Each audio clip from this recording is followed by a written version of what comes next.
Hola, somos Ciudades Reveladas. Hola, somos Basurama. Y esto es Otras Maneras de Investigar. Un podcast de la red Contested Territories, dedicado a pensar juntos Metodologías experimentales de investigación territorial. Charlamos con gente que investiga la ciudad y el territorio, utilizando casi cualquier manera de mirar el mundo, para tratar de encontrar aquellos que solemos pasar por alto.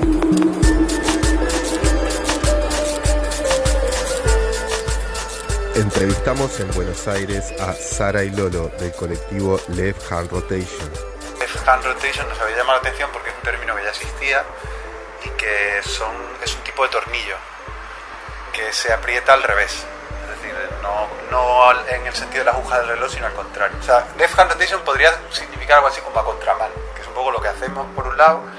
Por otro lado, bueno, estos tornillos tienen una cosa curiosa, que son, por ejemplo, los que se usan en las ciudades en los mobiliarios urbanos, para que la gente no desatornille fácilmente, porque todo el mundo desatornilla así, pero en realidad al contrario. Nosotras surgimos en 2005, si no me equivoco, y nacemos como un colectivo activista que ya anteriormente había estado trabajando juntos, porque somos un núcleo principal de 2 personas, y alrededor del cual orbitan otras personas, colectivos y participantes, sobre todo cuando hacemos talleres y actividades más colectivas, más prácticas. Y surgimos en 2005, si no recuerdo mal, pero antes ya habíamos estado trabajando en la calle, en diferentes intervenciones y formas, digamos, de activismo, por llamarlo de alguna forma. Es una línea difusa para mí, ¿no? Como siempre hemos estado haciendo cosas, creo que surge como es más, el nombre del colectivo, si es que eso sirve de mito fundacional. El nombre del colectivo surge cuando quisimos tener un espacio en internet, o sea, tener una página web. Entonces fue como hay que comprar un dominio, entonces hay que pensar un nombre, porque antes ya hacíamos gamberradas, que básicamente es lo que seguimos haciendo.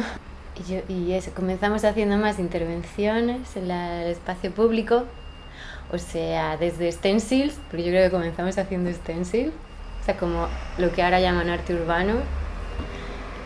Pero luego eran más intervenciones, generar como situaciones. Lo que seguro es que el colectivo puede decirse que nació en Madrid. Y recuerdo eso, las primeras intervenciones eran ir a la Plaza Mayor de Madrid con un disfraz de hombre de musgo y generar una situación y filmarla. O sea, y después eso, como intentar reflexionar sobre aquello. ¿Por qué hombre musgo? Es que es un proyecto que se llama Mos Media. Es que el pueblo donde yo crecí hay una tradición, pero hay muchas. En España hay como muchas tradiciones, como leyendas, que hablan sobre una parte de la historia que es la reconquista de España a los árabes.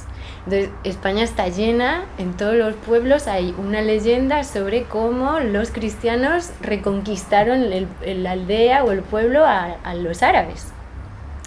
Y claro, esto es así porque en realidad los árabes nunca nos fuimos, somos nosotros. Pero hubo esa necesidad de inventar, de generar un imaginario de cómo habíamos expulsado, ¿no? Aunque sí hubo hay una expulsión real y luego hay una parte cultural que permaneció siempre. Claro.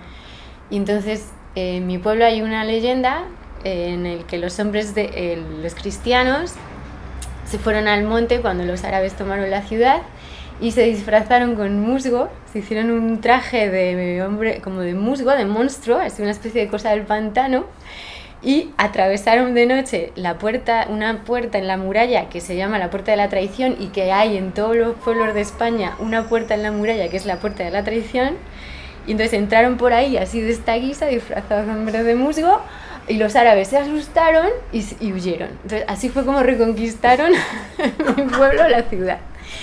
Entonces este proyecto intentó, pues eso, como reflexionar y cuestionar todos estos temas de la identidad cultural de los sitios y de... Entonces lo que hicimos fue crear o sea, construir un disfraz de hombre de musgo artificial. Y porque en mi pueblo hay una vez al año que salen las niñas y los niños de comunión, hacen la comunión y salen en un desfile con los hombres de musgo. Entonces es súper bizarro porque salen los niños y las niñas con esos trajes así pomposos como de novias chiquititas que son grima, pero agarrados al hombre, al monstruo, la cosa del pantano. Entonces ellos van juntos por la calle. Y yo crecí con esto. O sea, yo crecí viendo todo esto y naturalizándolo, y para mí era lo más natural del mundo. Entonces, en aquellos años en Madrid hicimos un traje de hombre de musgo y lo llevamos a competir con los otros personajes que se ponían en la Plaza Mayor, que había un Spiderman gordito, había... Un Winnie the Pooh, gordito también. Había un montón de... Luego como personajes callejeros, de artistas callejeros que Charlotte. pedían dinero y hacían cosas así. Entonces llevamos al hombre de musgo allí. Sacamos un montón de dinero, no era el objetivo, pero la gente... hacía el hombre de musgo? Nada, Iba con una chica, una amiga mía que es actriz, ella vestida de niña de comunión, entonces iban los dos de la mano. Tenéis un montón de fotos y vídeos ahí en la web, hay un montón de... Y dialogaban con los otros con las otras criaturas de la plaza, pero dialogaban como si realmente fueran criaturas reales, en plan, o sea, como y luego toda la interacción con la gente, que no sabían qué éramos, entonces eso. Y entonces todo lo filmamos, básicamente hacíamos eso al inicio. O sea, generábamos situaciones, interveníamos en el espacio público colocando cosas o generando situaciones así un poco absurdas. De hecho, el otro proyecto creo que primigenio con el que empezamos son las acciones urbanas absurdas, que tienen que ver con combatir mediante el absurdo de lo que significan las ciudades y yo qué sé, pues el mobiliario urbano, el control social en las calles. Por ejemplo, una de las primeras acciones que hicimos fue decorar multas, porque encontramos multas en los coches y nosotros tenemos estos adhesivos que se ponen en los regalos de deseo que te guste. Entonces compramos rollos de estos de deseo que te guste y se lo poníamos a las multas. O sea, una cosa como muy trabajando. Bueno, trabajar aquí es un verbo muy... Sobredimensionado. Pues jugando mucho con el humor, ¿no? Que es lo que siempre nos gusta, ¿no? Pero sí. A raíz de ese inicio, ¿qué metodologías creen que empezaron a explorar? Bueno, ¿es posible pensar el humor como una metodología? Me pregunto de acceso al conocimiento. Y digo, ¿en qué sentido? ¿Y qué otras formas metodológicas creen que empezaron a inventar o explorar o a probar? O sea, para nosotras, desde el inicio, el tema del humor, claro que es una metodología, o sea, es una forma de trabajar y casi una forma de vida, ¿no? Para nosotros es súper importante, o sea, no hemos encontrado, yo diría, en tantos años, desde 2007, una forma más rápida y eficaz, no vamos a decir porque suena a producto, ¿no? Pero que funcione realmente para empatizar con las personas, que el humor. Para nosotros el humor negro es esencial. De todos los colores. De todos los colores, sí. Yo le vengo llamando el humor negro, le vengo como el humor cínico. Sí, ironía, ¿no? Claro, el humor irónico, para sacarle el negro. Yeah. Siempre hemos trabajado con eso, ¿no? Porque trabajar con temas como la globalización, el capitalismo, la violencia de género, la gentrificación, tantos temas que son tan serios al final, ¿no? Pero siempre lo hemos hecho con un toque de humor, sobre todo. Es un lenguaje muy universal, sí, el humor. Claro. Sí. Claro. Y luego, claro, herramientas audiovisuales, sobre todo. En realidad, el vídeo y el registro en vídeo siempre ha sido común a todos los proyectos, que yo recuerdo. Sí es verdad que en estas acciones urbanas absurdas se creaban una serie de situaciones en la calle que más o menos duraban poco tiempo, pero que llamaban la atención el tiempo que estaban. Y este tipo de situaciones más performáticas, como la que te comentaba la compañera, intervenciones en el espacio público y tal. Luego todo esto se vuelca en otro tipo de proyectos que hemos hecho a posteriori, que tienen más que ver con trabajar con más personas y hacer talleres. Hay un momento importante que es 2006, yo creo que es cuando vimos la palabra gentrificación en Madrid, y ahí dijimos, ¿qué coño es esto de la gentrificación? Y cuando nos informamos y realmente nos empezamos a empapar de eso, nos dimos cuenta que el barrio donde vivíamos, que era Malasaña, estaba ocurriendo, ¿no? Dijimos, hay que hacer algo, ¿no? Y ya empezamos a hacer intervenciones en el espacio público sobre gentrificación 2006-2007. Y luego decidimos hacer un taller, nos llaman de Bilbao, de la UPV, de la Universidad del País Vasco, nos llaman para hacer un taller, y ahí es cuando ya empezamos a pensar realmente metodologías que puedan funcionar en el colectivo, con otros participantes, ¿no? Yo creo que fue más o menos ahí 2010, más o menos. Sí, yo estaba pensando eso, que como habíamos empezado así como jugando, haciendo intervenciones a cosas con mucho humor en el espacio público, ahí como que empezamos a darnos cuenta de que como herramienta para transmitir un mensaje, una reflexión, en aquel momento una sensación, lo que queríamos, había como dos momentos, ¿no? Estaba el momento de la intervención en sí, en el que se genera un espacio muy... hay como mucha intensidad, o sea, se llega a un grupo muy reducido, la acción directa, tienes un contacto con las personas que están en ese momento y consigues generar una situación en la que se transmite de manera muy intensa algo y se crea una vivencia colectiva. Entonces hay como una especie como de transmisión muy intensa, muy rápida, y después está el registro de aquello, y a través del lenguaje audiovisual nos dábamos cuenta que con trocitos, capturas de ese momento, podías construir una reflexión más, o sea, como dos momentos, ¿no? El de la acción directa y una transmisión que era mucho más, quizá más con más capacidad de aprender, o sea, de interiorizar lo que estabas experimentando y compartiendo, y el momento del vídeo que era más reflexivo, o sea, era un momento posterior, sin esa capacidad como tan fascinante de enganchar a alguien en lo que estás haciendo, pero con la capacidad de llegar a más personas, porque es un registro que queda y viaja y va llevando el mensaje de un lugar para otro, y no tiene esa dimensión efímera,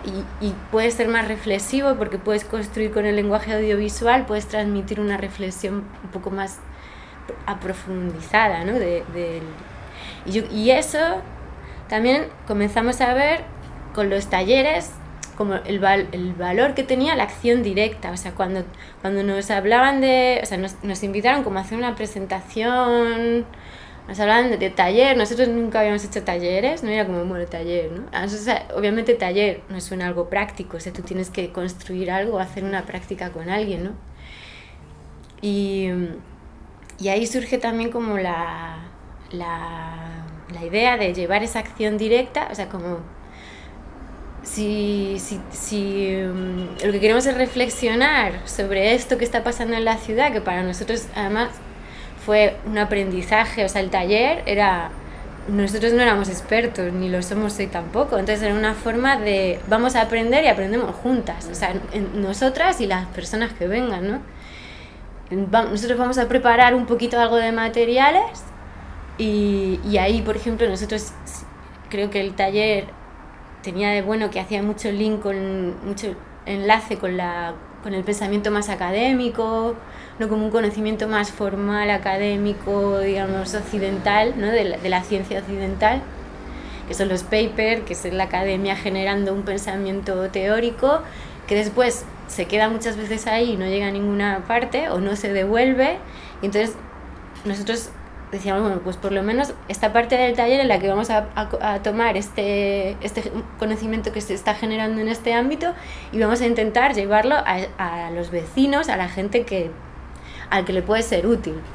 Y después vamos a intentar aprender juntas y vamos a hacer alguna acción en la calle, porque éramos conscientes de cuánto eso tiene la capacidad primero de aglutinar a la gente. O sea, si hay un grupo un poco disperso en un barrio que puedan estar sufriendo los procesos de gentrificación pero no conectan, o incluso pueden tener problemas entre ellos, el simple hecho de salir juntos a la calle y hacer una acción que además nosotros siempre planteamos acciones que son un poco graciosas, que son un poco que dialogan un poco entre el límite entre lo legal y lo ilegal, vamos a pegar unos carteles, hay como una adrenalina, hay como algo que compartes, es como cuando eres pequeño y con un amigo compartes una gamberrada, algo que has hecho, ¿no? Y alguna multa nos hemos ganado, maja. Entonces, la parte de la acción creemos que es muy importante, o sea, el hacer juntos, o sea, llegar a un lugar donde pueda haber un conflicto común, pero que no hay no hay un tejido fuerte. Y proponerles hacer una acción, aunque sea pequeña, porque los talleres son unas sesiones de como máximo una semana, o sea, tampoco es que vayas a generar la herramienta contra la gentrificación, pero el hecho de compartir todo eso y sobre todo de compartir esa acción, de salir a la calle juntos, de arriesgarte, y eso genera vínculo al final. Entonces yo creo que el taller conseguía dejar durante un tiempo, porque estas cosas son siempre efímeras y si no se vuelve a ellas se acaban separando, pero durante un tiempo dejaba un poquito un grupito ahí hecho, que en algunos casos siguió bastante tiempo. Y bueno, el taller de gentrificación no es un nombre de señora, que no lo hemos dicho, pero sí que ha arrojado una serie de resultados en cuanto a metodologías totalmente diferentes, ¿verdad? Porque siempre decimos lo mismo, que trabajamos con ideas, y que es una cosa muy obvia, y estas ideas pueden tener un formato u otro completamente dispares. O sea, a veces han hecho documentales donde han participado la gente que ha venido al taller, a veces han sido vecinos, a veces son artistas, a veces artistas y vecinos, a veces... Depende del contexto también. Hemos hecho talleres en casas ocupadas, hemos hecho talleres en universidades, hemos hecho talleres en espacios alternativos culturales, hasta en museos incluso, nos hemos atrevido. Y yo creo que lo interesante también son los resultados que ha ido arrojando. O sea, por ejemplo, y el tipo de formatos. O sea, se han hecho, como digo, desde piezas audiovisuales tipo documental hasta publicaciones impresas, por ejemplo, pasatiempos sobre gentrificación que se hicieron, me acuerdo, en la Ciudad de México, en el Mercado de la Merced, donde los pasatiempos eran propuestos por los comerciantes y los vecinos, y las vecinas y comerciantes. Se han hecho fotonovelas sobre procesos de gentrificación, esta se hizo en Colombia, me acuerdo, en el barrio de La Perseverancia. Y este tipo de acciones que comentaba la compañera, juegos en la calle, juegos de cartas, de naipes, de interpelar, de molestar al ciudadano, al usuario, de intentar generar ese pensamiento crítico, cuando no es con las personas que están sufriendo estos procesos, es las que quizás lo están produciendo también, ir un poco a molestar, ¿no? A meter ahí el dedo, ¿no? Y siempre con humor, pero yo creo que es un poco lo que contaba ella, o sea, la esencia de estas metodologías viene de poder aplicar esa libertad de salir a la calle y hacer cosas, y hacer acciones, intervenciones, y esa adrenalina, y ese interactuar con las personas. Es casi imposible hacer algo en la calle sin que nadie se te acerque, es muy raro, porque además trabajamos a plena luz del día normalmente, que es lo que nos gusta. Y coger todo eso y llevarlo y hacer un taller en colectivo y tomar las decisiones en colectivo. Quizás llevar un principio de idea, pero que se resuelva en colectivo. Y si queremos hacer una fotonovela, el guión se hace entre todas, la fotografía se hace entre todas, actuamos y actúan entre todas y así. Nos enrollamos mucho. No, está perfecto. Y además me imagino que, bueno, cada puesta de taller en cada distintos lugares salen distintos proyectos y distintas conexiones y distintas ideas, y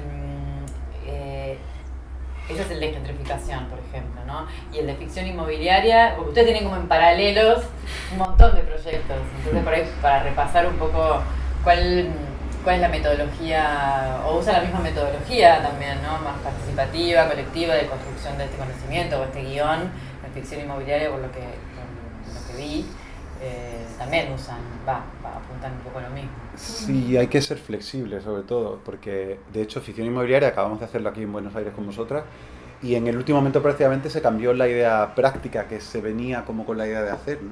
O sea, ficción inmobiliaria es un proyecto que surge también de, digamos, nuestra investigación sobre la gentrificación y sobre otra de las patas del colectivo, que es el apropiacionismo, el robar materiales. Nos encanta robar.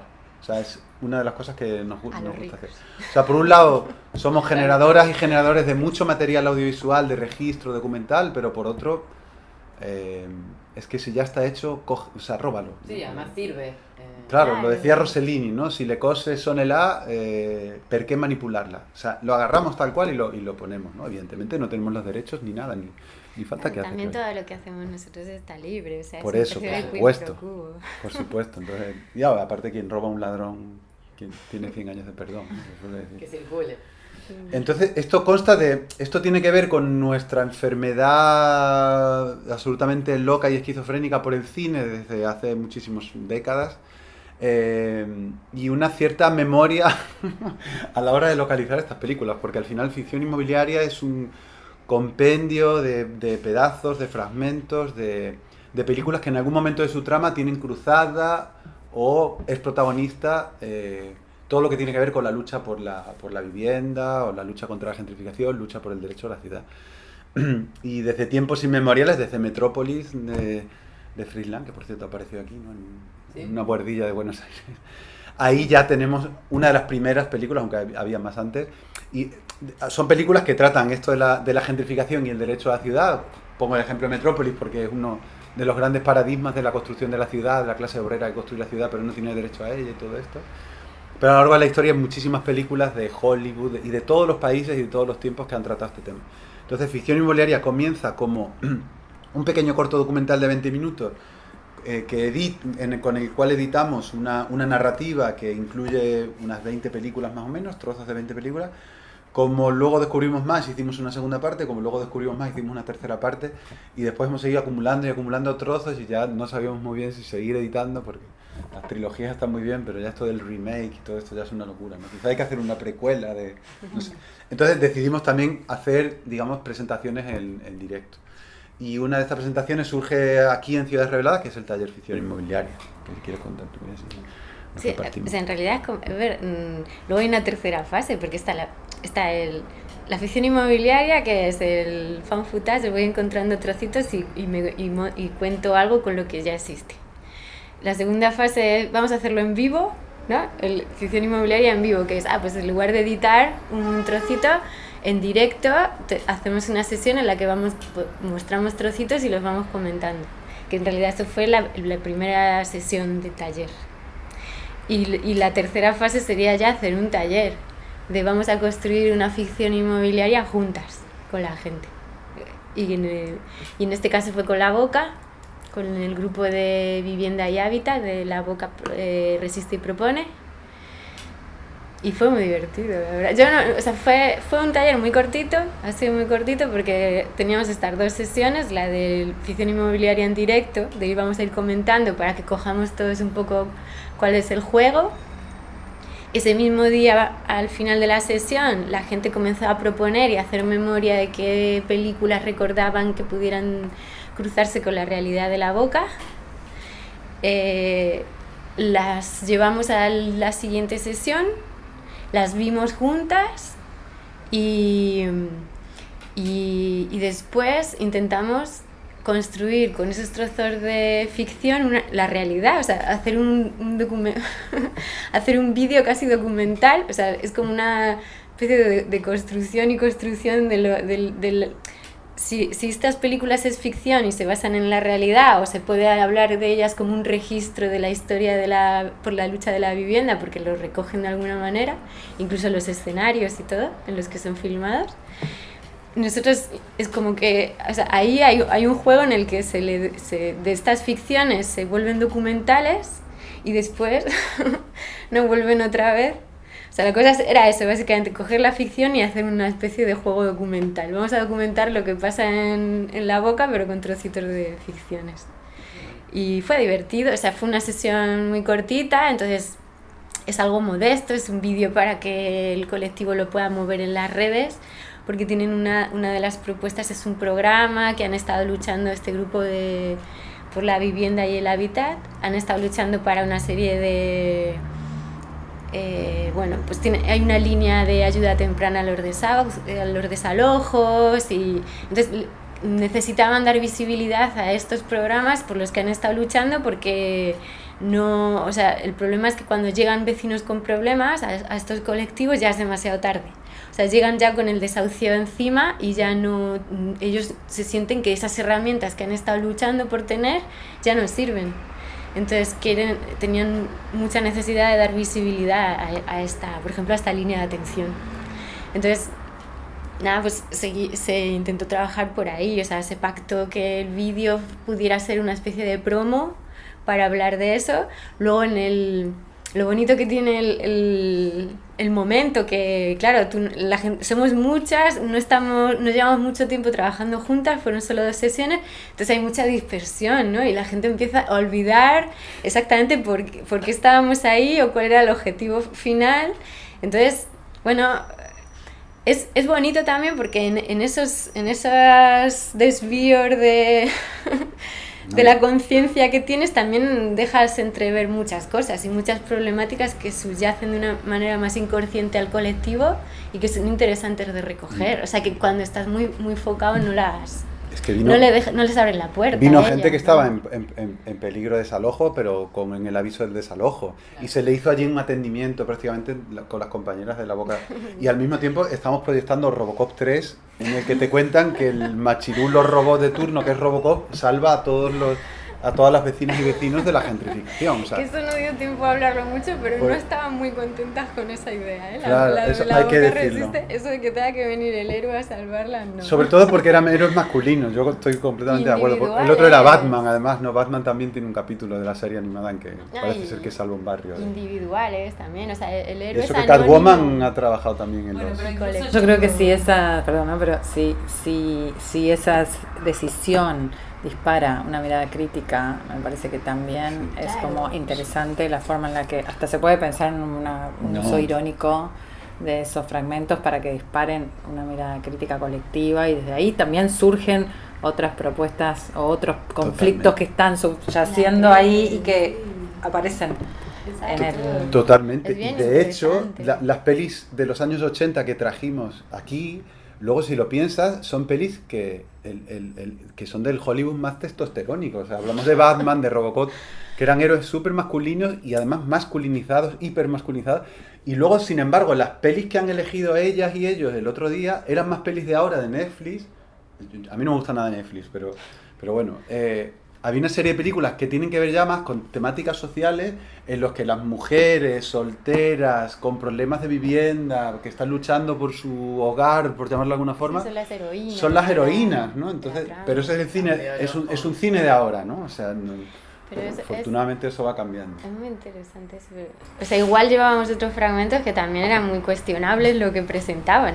Pero eso es lo bonito también. Yo recuerdo cuando estudiábamos, Yo no me que acuerdo. estudiamos arte, pero los dos hicimos una especialización en audiovisual, pero en realidad lo que nos gustaba era el audiovisual, no sé por qué estudiamos arte, pero bueno.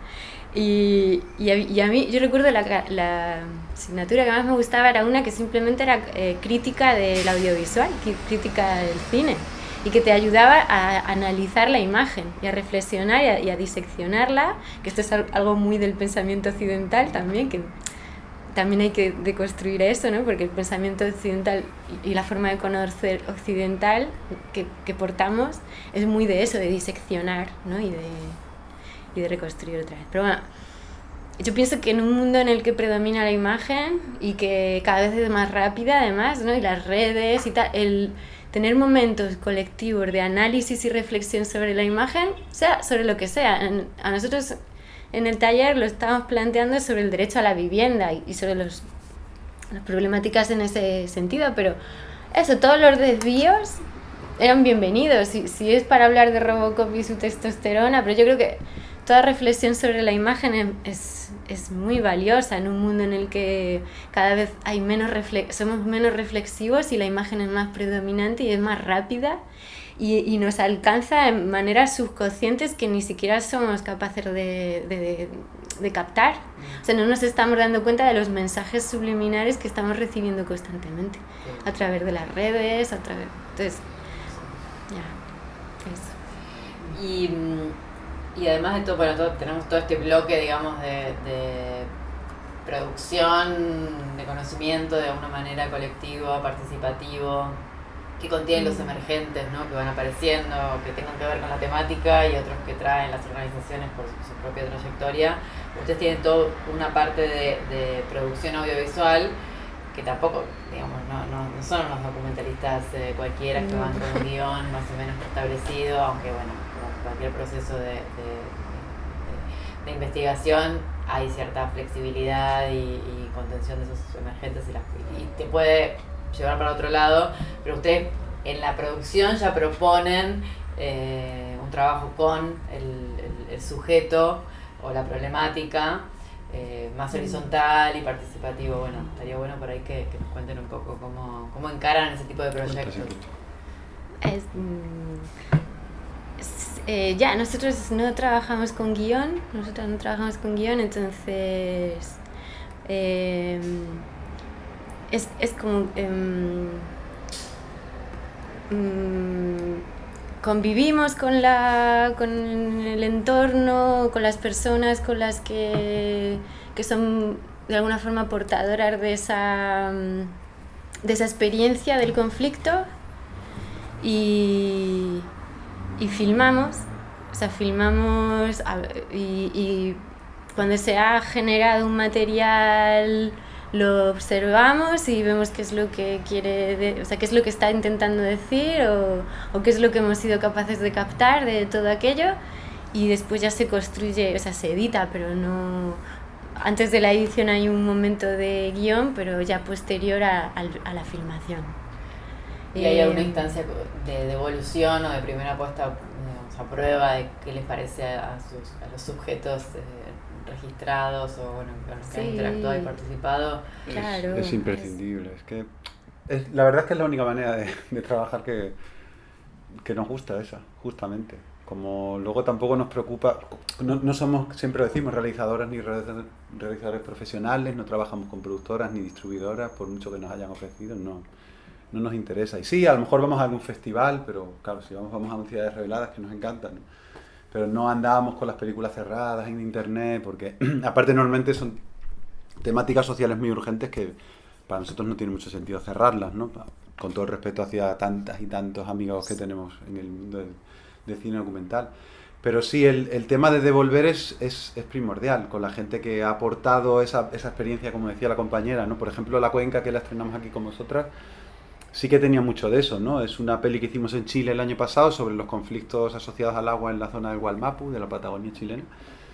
Y ahí no se creó un guión, pero lo que queríamos hacer era romper un poco con las líneas narrativas más clásicas de la entrevista y permitir que aquello fuese un poquito más aleatorio. Y lo hicimos con una especie de juego, que llamamos La Cuenca también, que tenía que ver con el cadáver exquisito, que era aquella técnica surrealista que también acá en América del Sur se hizo sobre todo en la época del realismo mágico. La gente como Nicanor Parra, Jodorowsky, toda esta gente trabajó muchísimo este tema. Y que tenía que ver con aquellos poemas que nunca se terminaban porque el final lo enganchaba a otro artista, continuaba el poema y cuando llegaba a su supuesto final, ese último verso lo enganchaba a otro artista y así continuaba. Entonces La Cuenca, o lo más parecido a un guión que tiene La Cuenca, que no lo es realmente, pero sí es una metodología, digamos, diferente para trabajar, es crear esa línea narrativa a través de este juego de azar, ¿no? Lo que hicimos fue una caja con una primera palabra, que era la palabra agua, que era la palabra básica porque toda la peli gira en torno al agua, todo. Y entonces la primera persona tenía que conectar la palabra agua narrativamente con la palabra que sacaba al azar de la caja. Es que primero le pedíamos a la gente que tenía que aportar a todas palabras. Las personas que querían participar o que querían aportar al documental, les pedíamos 2 palabras sobre, o sea, que fueran significantes de la cuenca, o sea, que fueran algo que aportaran lo que para ellas era ese territorio, teniendo en cuenta que el territorio era una cuenca. Y entonces las pusimos todas dentro de esa caja y ahora ya sí comenzaba. La primera persona que empezó el juego partía de la palabra agua y sacó al azar una palabra de la caja y tenía que conectar esas 2 palabras con un relato que podía ser lo que esa persona quisiera. Por ejemplo, la segunda palabra fue parcelación. Agua y parcelación. Tiene mucho que ver allá en la cuenca porque está todo parcelado, todo es propiedad privada, todo. Claro. Entonces, podía ser cualquier cosa, podía ser un poema, podía ser un cuento, podía ser algo realmente como una especie de intentar hacer una reflexión racional científica, lo que fuera, pero tenía que conectar esas 2 palabras. Y había palabras en lengua mapuche, obviamente, mapudungún, obviamente. Varias. Y la última persona lo cerraba con agua también, o sea, se iban conectando, cada persona iba conectando un trocito, entonces al final se hizo una narrativa y ese esqueleto lo montamos, o sea, montamos todos los trocitos, obviamente filmamos a la persona contando esta, y hicimos un esqueleto como una especie de columna vertebral con esto y tuvimos una sesión con ellas juntas y fuimos analizando cada trocito, o sea, cada fragmento de este relato construido así colectivamente. Y decíamos, bueno, entonces en este relato que ha construido esta persona, ¿qué vemos? O sea, ¿qué ha recogido? O sea, ¿qué hay contenido en este relato ¿cómo lo podemos expandir? ¿Qué otros...? O sea, hay una serie de cosas que nos interesan contar y tenemos que aprovechar esta columna para desplegarlas y expandirlas y contarlas todas, ¿no? Entonces íbamos viendo cada trocito y entonces por ronda iban diciendo, bueno, pues a mí me hace pensar en esto, en lo otro, creo que la palabra clave, entonces hicimos como de cada bloque un listado de palabras clave, de temas claves que tenían que tratarse sobre ese relato, sobre ese micro relato que construía toda la cuenca. Entonces luego a la hora de editar se transcribieron porque se entrevistaron a las personas, entonces se transcribieron las entrevistas, se intentó buscar en qué momento se había hablado de esos temas y se construyó la edición en base a eso, o sea, con ese guión. En este bloque tienen que tratarse estos temas, en este otro bloque esto está tratado. Obviamente súper arriesgado, porque si a nivel narrativo, en el desenlace, imagínate a nosotras, no lo sé, ¿qué es lo más fuerte que hemos podido ver allá? La especulación inmobiliaria. Bueno, pues sería genial, ¿no? Que la especulación inmobiliaria vaya en el desenlace para que la película haga así, ¿no? Hacia arriba. Pues no, sale la segunda, ¿no? Justamente esa era la... Y esta es la parte interesante, ¿no? Que de repente... Ese era el reto, ¿no? Claro. Romper esa estructura, ese lenguaje audiovisual, esa estructura que nosotros ya traemos de que tiene que ser presentación, nudo, desenlace, ¿no? Eso es como... Hay que romper con eso. Y darle la vuelta. Y entonces era como una especie de acumulación, era acumulativo, simplemente era como eso, como las espirales, ¿no? Que se van acumulando las cosas y al final todo se cuenta, el orden no es el que uno espera o el que uno está acostumbrado en el lenguaje audiovisual, pero eso también yo pienso que es muy estimulante porque genera de repente otras...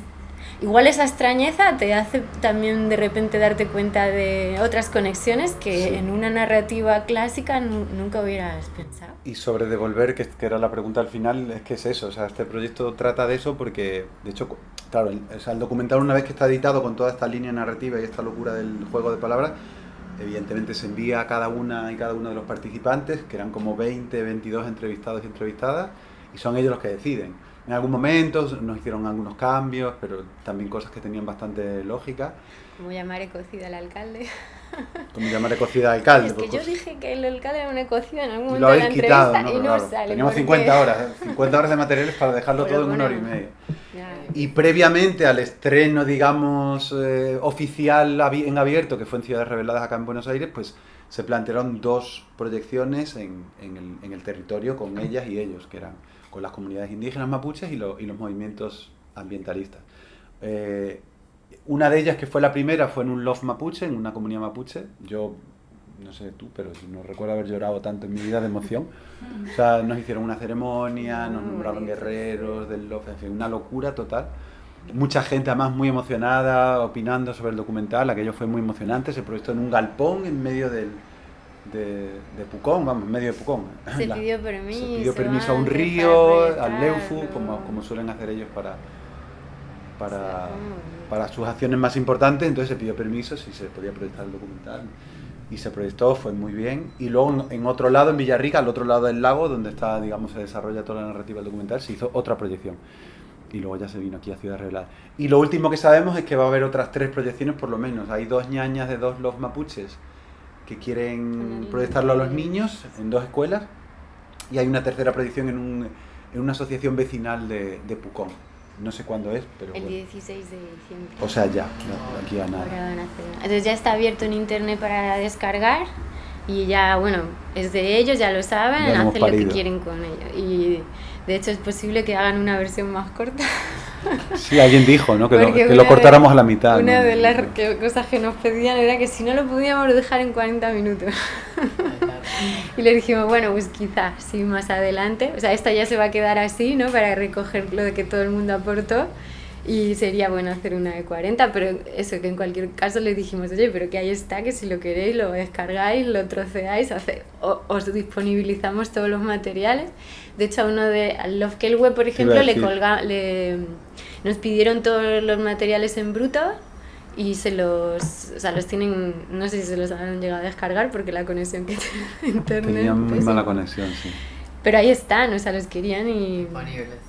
Sí, pues es para ellos, es que no... La vuelta al día en 80... La vuelta al mundo mundo en en 80 80 catástrofes. Empezar bien, diciéndolo bien. Y después, ¿qué entendemos por metodologías experimentales? No sé si quieren hacer una y una. Sí, me gusta como Así. que cada colectivo entrevistado haga su, invente, practique o ahí, improvise una propia definición de qué es para ustedes. Empiecen por la que quieran. Cuando empieces contando La vuelta al mundo. Sí, bueno, la vuelta al mundo es Vale. sí, el corte. Empiezo. Me da igual.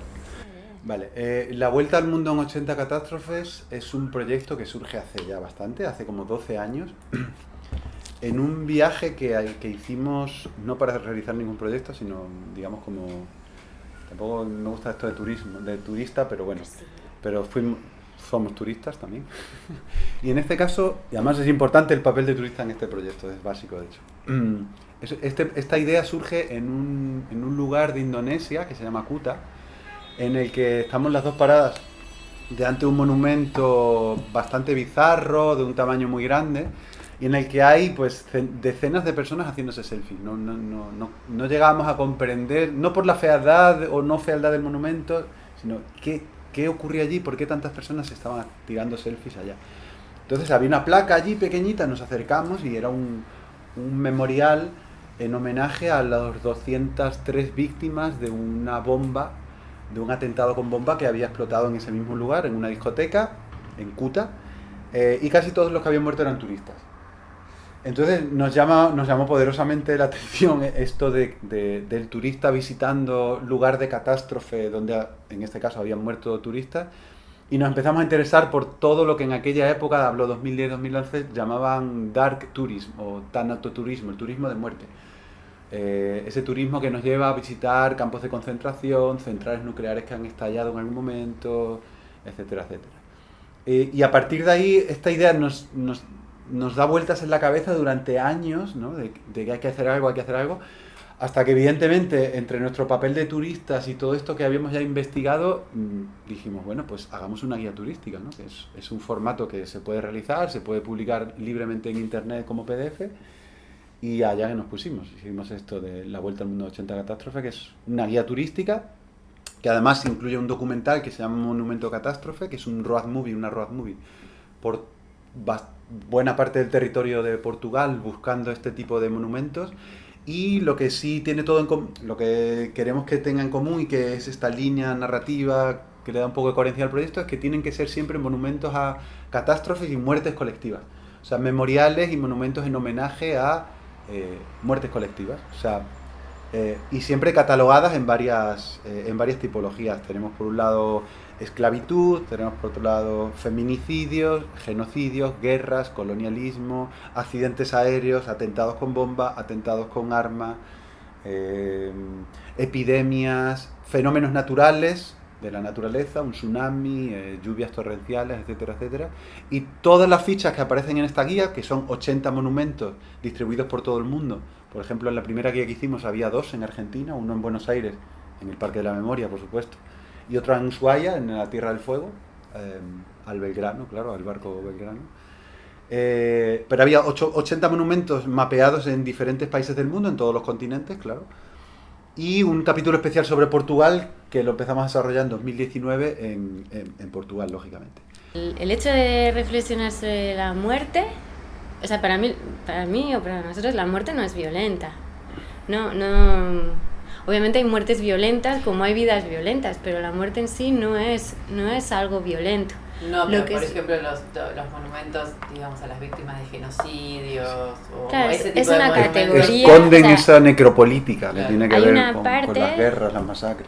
Hay una parte, recuerdo que clasificábamos como en, catástrofes naturales, que hay bien poquitas, si te lo paras a pensar, pues en terremotos y hoy en día muy poquito más. O sea, todo lo demás, o sea, incendios son mayormente provocados por la acción del hombre, inundaciones también. O sea, hay poco, ¿no? Caída de meteoritos, terremoto, hay pocas catástrofes naturales, ¿no? Tsunamis, y Volcanes, también hay, depende, los volcanes, ¿no? Tanto catálogos. Luego estarían los que llamamos de capitaloceno, que son más eso, ecocidios, todo desde vertidas de petróleo hasta Extractivismo. todo tipo de extractivismo, o sea, lo que es como la destrucción de lo que somos, de la naturaleza, ¿no? Estaba la necropolítica, y que ya sí son las guerras, los genocidios, ya es el hombre contra, o sea, bueno, el ser humano contra el ser humano. Creo que estas eran como las categorías principales, y de... El feminicidio creo que estaba ahí también, ¿no? Porque en la necropolítica, se entiende que que tiene más que ver con eso, ¿no? Sí, o sea, se diferencia entre genocidio y masacre por número de víctimas, y porque el genocidio supuestamente hay una clara intención de acabar o con una raza o con una clase política, igual que el feminicidio. Por eso nos da tanta rabia esto de esta versión de la gente más de derecha conservadora, que te habla de violencia doméstica. No, es que no es violencia doméstica, es violencia de género, porque a las mujeres se las mata por ser mujeres, no por... Entonces el feminicidio también está ahí. Y aquí tenemos varios monumentos aquí. Sí. Bueno, sí. Pero más que ser siniestros, ¿no? Y que ponernos macabros o ponernos como un poco tipo esto es el fin del mundo, a reflexionar sobre toda la catástrofe, la reflexión del proyecto tiene más que ver con la verdadera catástrofe, es la ideología del crecimiento ilimitado, o sea, la ceguera hacia ver las causas de la catástrofe, el no ser conscientes o el no ver la historia de la catástrofe, o sea, que la catástrofe es un proceso que está en marcha y que tiene unas causas políticas, geológicas a veces, pero las menos... económicas, y cada catástrofe tiene por detrás una historia que normalmente tendemos a quedarnos solo con ese estallido final de la catástrofe, cuando ya realmente todo descamba y puedes contar el número de víctimas, pero hasta entonces ha habido todo un proceso en marcha hasta llegar allí, ¿no? Y entonces el proyecto intenta más reflexionar sobre eso, sobre esa historia que hay detrás. Por eso también el monumento es muy interesante, sí, porque es el contenedor de una memoria, ¿no? Porque, impuesta, ¿no? En la mayoría de casos. Que formalmente sea errado y que también es sintomático de la sociedad en la que vivimos, ¿no? Cómo se contiene esa memoria y de qué formas tan hegemónicas así, ¿no? Y para perdurar, hecho en piedra vertical, o sea, todo lo que la memoria no es, que es efímera, es horizontal, está hecha colectivamente, ¿no? Pero al final te alerta de algo, o sea, te alerta de que para llegar hasta ahí ha habido todo un proceso y que ese proceso está todavía en marcha, estamos en él. Entonces es más por ahí. El monumento como símbolo del poder hegemónico, porque, por ejemplo, ahora que sube al poder este hombre Milei, bueno, hombre, lo que sea, claro, es que de repente si quiere volver a traer el Colón de la Costanera al frente del centro Kirchner y quitar de ahí a la Juana, como digo yo, pues lo va a hacer. Y ya está otra vez el Colón ahí puesto, ¿no? Entonces, bueno, un monumento muy apasionante. ¿Qué entienden por metodologías experimentales o qué se imaginan o qué es lo primero que se les viene a la cabeza? Yo pienso, o sea, va a ser una reflexión así un poco ensayada en directo, porque no es que haya reflexionado previamente mucho sobre metodología experimental como definición. Entonces, pienso que es algo que es necesariamente efímero, ¿no? O sea, que lo que hoy es una metodología experimental, mañana no lo será, ¿no? Porque de alguna forma toda metodología, toda forma de conocimiento fue experimental en algún momento, imagino, ¿no? O sea, siempre y entonces lo que hoy es experimental algún día se consolidará, incluso si continuamos con la misma forma de mirar el mundo se volverá hegemónico o no, o se volverá, o sea, o estará sufrirá las consecuencias de estar por debajo de ese conocimiento hegemónico. Entonces yo pienso que lo que pensaba ahora, ¿no? Que cuando habéis dicho hay que definirlo, ¿no? ¿Qué es lo que hace que algo sea experimental o en este caso una metodología como forma de adquirir conocimiento? Y recordaba lo que decía Manuel Tironi, que le entrevistamos en el documental de la Cuenca, que él decía que todas las formas de conocimiento son válidas y que lo que importa es para qué es esa, o sea, para qué estás generando ese conocimiento y desde dónde lo estás generando. Entonces yo creo que en ese sentido formas experimentales, de metodologías experimentales o formas experimentales de de adquirir conocimiento son todas aquellas que son conscientes de esa dimensión en la que todo puede ser fuente de conocimiento, o sea, que el conocimiento, todos los conocimientos son válidos, constantemente hay fuentes de conocimiento alrededor que no identificamos porque nos han enseñado que la forma de adquirir conocimiento es estudiando en la escuela o estudiando en sitios reglados, es en las universidades o es con un conocimiento experto o técnico. Entonces, para mí una metodología experimental es aquella que es consciente de que todas las formas de conocimiento son válidas y tienen ese entusiasmo por conocerlas, por jugar con ellas. Y también eso, o sea, yo pienso también con el deseo de que no se vuelvan hegemónicas, o sea, con también la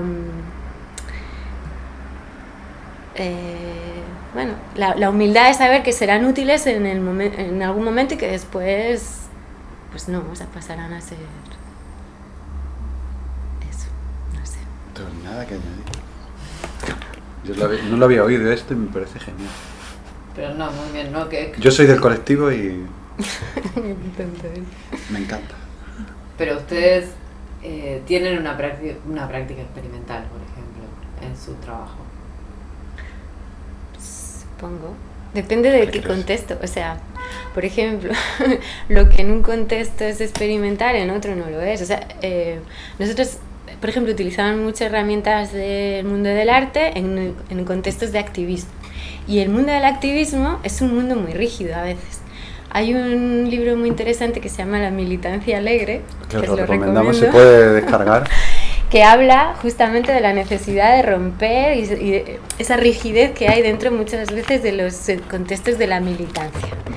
También porque cuando tú trabajas en el contexto de urgencia social, la experimentación, no hay mucho espacio para la experimentación. Porque la urgencia te marca. Necesitas soluciones rápidas, o sea, hay una urgencia siempre encima, es como una especie de espada de Damocles, ¿no? Siempre está encima de tu cabeza y parece que parece que no puedes darte el placer o el lugar para la experimentación porque es superfluo, o sea, porque eso no te va a dar un producto inmediato, una solución inmediata, un resultado inmediato, pero es un error, porque lo que ocurre en contextos de militancia es que ocurre lo mismo que en todos los espacios en los que no se deja lugar a la creatividad, que se llega a espacios estancos, que no dialogan y que nos ahogan y que nos damos contra una pared y que replicamos y que terminamos por replicar estructuras que no nos sirven. Sistema. Entonces, creemos que en los espacios de la militancia y del compromiso político o como lo quieras llamar, ¿no? Con la realidad o con el otro, es donde es más urgente en realidad experimentar, porque, o sea, si no tenemos espacio para experimentar, no vamos a llegar al mundo nuevo que necesitamos.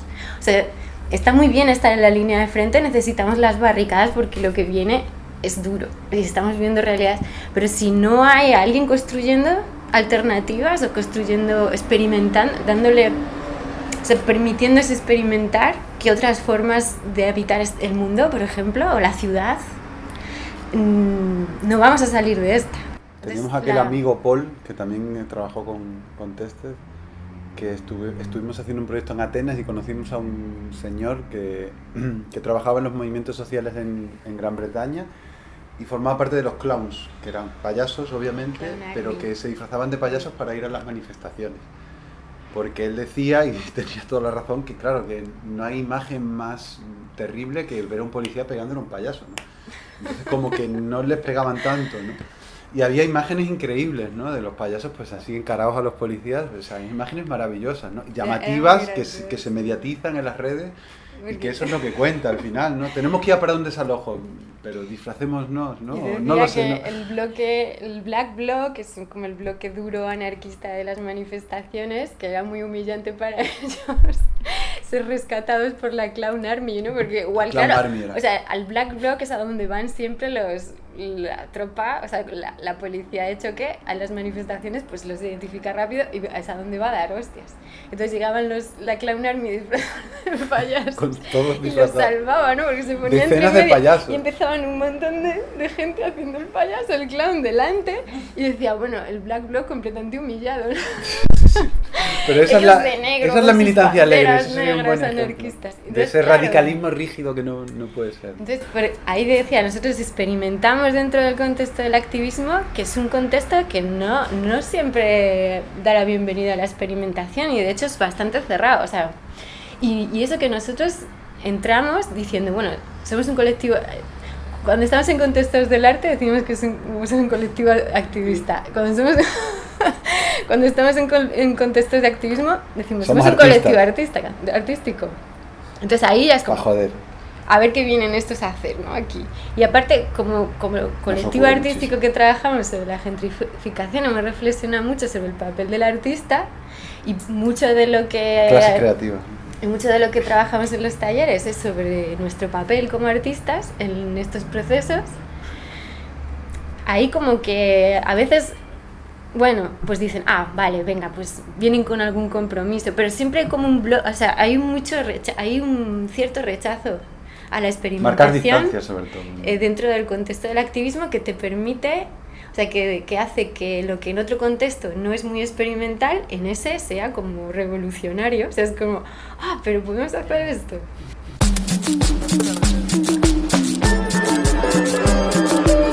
This project has received funding from the European Union's Horizon 2020 Research and Innovation Program under the Marie Skłodowska-Curie Grant Agreement number 873082. Views and opinions expressed are, however, those of the authors only and do not necessarily reflect those of the European Union or the Marie Skłodowska-Curie Actions, MSCA.